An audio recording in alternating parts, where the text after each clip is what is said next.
Hello is gold news. North Korea has sent more soldiers to Russia and redeployed others to the front line in the western Kursk region, according to South Korea's intelligence agency. It said the exact number of extra troops sent was unknown, but military officials quoted in South Korean media have said they believed it was at least 1,000. Neither Moscow nor Pyongyang have confirmed the new deployment.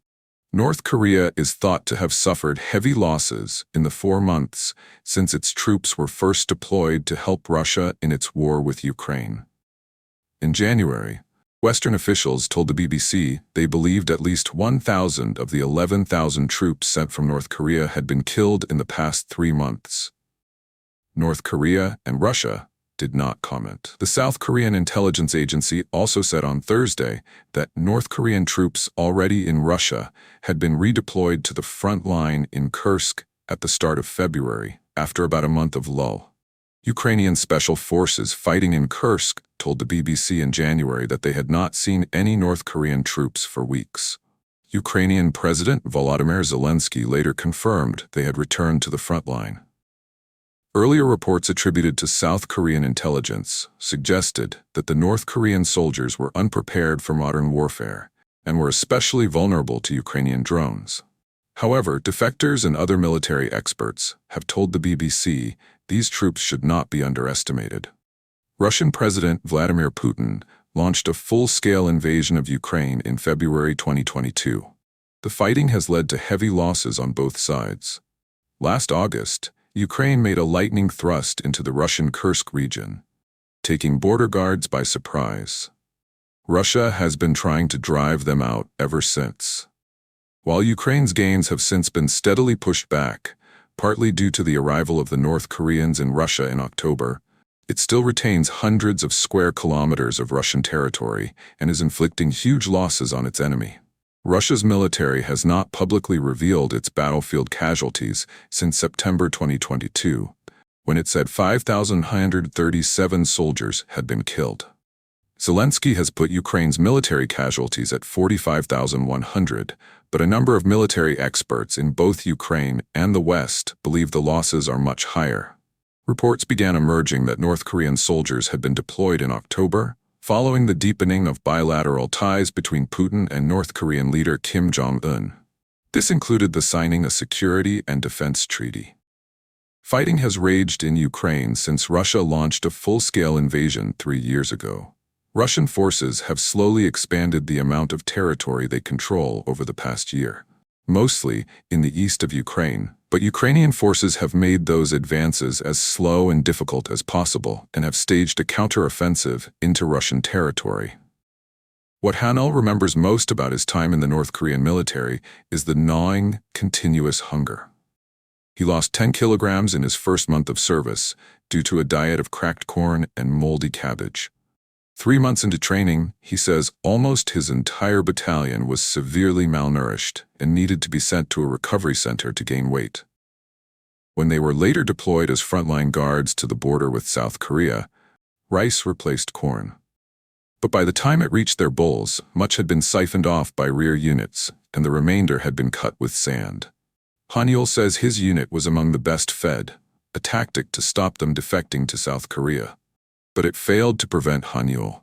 In 2012, he made a death-defying dash across the Demilitarized Zone, DMZ, the strip of land dividing the North from the South. His experience and that of other military defectors helps shed light on the condition of thousands of North Korean troops deployed to the front line in Russia's war against Ukraine. Pyongyang has reportedly sent around 11,000 troops to help Russian forces reclaim part of its Kursk region taken by Ukraine in a surprise summer offensive. Earlier this week, Seoul, Washington, and Kiev said the soldiers had now entered the fight in significant numbers and reported the first casualties, with South Korean officials estimating more than 100 had already been killed and more injured. This figure has not been confirmed. However, defectors and other military experts have told the BBC these troops should not be underestimated. According to South Korean intelligence, most belong to the elite Storm Corps unit and have high morale, but lack an understanding of contemporary warfare. Only the taller, sportier men are selected for the Storm Corps, says defector Lee Hyun-sung, who trained North Korea's special forces in the early 2000s before defecting in 2014. He taught them martial arts, how to throw knives and make weapons out of cutlery and other kitchen utensils. But even though the Storm Corps' training is more advanced than that of regular North Korean units, the soldiers are still underfed and even malnourished. Online videos, reportedly of the troops in Russia, show younger, frail soldiers, Hanyul says. They are a stark contrast to Pyongyang's propaganda videos, where men are seen bursting out of iron chains and smashing blocks of ice with their bare hands. During his entire time in the army, Hanyul says he fired only 3 bullets in a single live-fire training session. The closest he came to combat was when a hungry farmer stumbled into the DMZ looking for vegetables. Hanul says he ignored instructions to shoot any intruders and let the man go with a warning. It is difficult to know how much has changed in the decades since Hanyul defected, given the scarcity of information from North Korea. It appears that the country's leader, Kim Jong-un, has directed much of his limited resources into missiles and nuclear weapons, rather than his standing army. But according to another soldier, Ryu Sung-yun, who defected in 2019, the first 3 years in the military are incredibly tough, even for the special forces. The 28-year-old, who worked as a driver in the Air Force for 7 years, says that during his service, conditions deteriorated and rice gradually disappeared from meals. The soldiers are sent into the mountains for days with a small amount of rice and are told it is part of their survival training.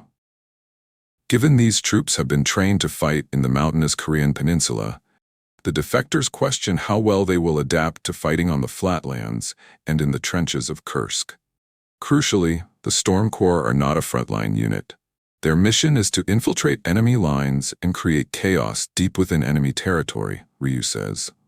But he adds, Kim Jong-un has no alternative to sending special forces, as regular soldiers spend most of their time farming, building, or chopping wood. Kim Jong-un had to send men who could demonstrate at least a certain level of combat ability to avoid damaging North Korea's reputation in Russia. The language barrier seems to have created an additional hurdle. On Sunday, Ukraine's Defense Intelligence Unit said communication issues had resulted in North Korean soldiers accidentally firing on a Russian battalion, killing 8. With these assessments, it could be easy to dismiss the troops as cannon fodder, and a sign of Russian President Vladimir Putin's desperation. But that would be a mistake, the defectors say. Their loyalty to the regime and fighting spirit will count for a lot. Most of the soldiers in the Storm Corps come from working-class or farming families, who are highly obedient to the party and will follow orders unquestionably, says Hanul, whose father and cousin were in the special forces.